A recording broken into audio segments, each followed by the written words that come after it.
Okay, day 180, part 2. I'm here in Harrisburg, Pennsylvania, the capital of Pennsylvania. There's the beautiful Capitol building. I think some of these other structures along the street are just absolutely gorgeous, beautiful.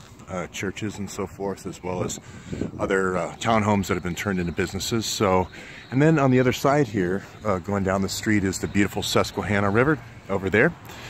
So the reason why I'm here in Harrisburg is because I'm asking a question to the Secretary of State of Pennsylvania, excuse me. I'm asking a question to the governor.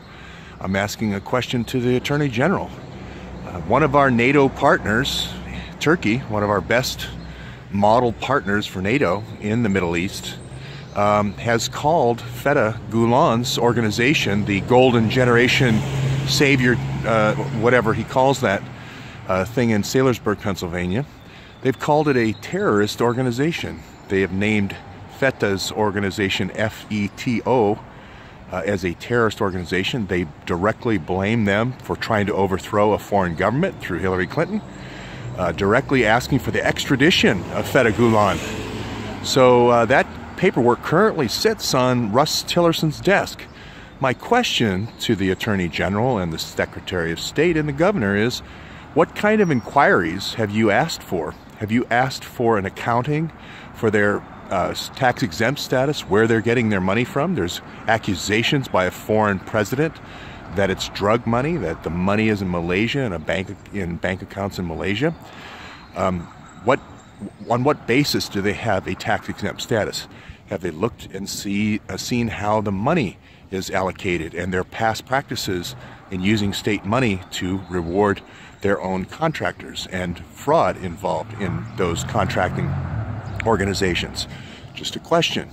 So I believe that the Attorney General would want to initiate an inquiry right off the bat, given the fact our NATO partner has helped us and pointed us toward this corruption. And I also wanted to point out the fact that this is the direction Gulen has been used as what they call expand the footprint. As Gladio B operations. You start with a Gladio A operation, you bring in your folks from other countries and into the country that you want to infiltrate, and then you expand your footprint by going after the positions of politics and the judiciary and especially law enforcement. That's exactly what he did in Turkey. He tried to overthrow that government last year on July 15th, 2016.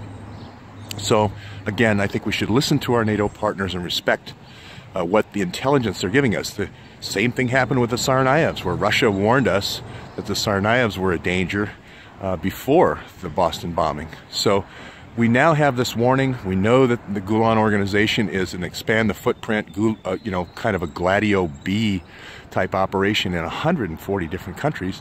Why would we want them operating tax-free with their history of fraud and contracting in the United States?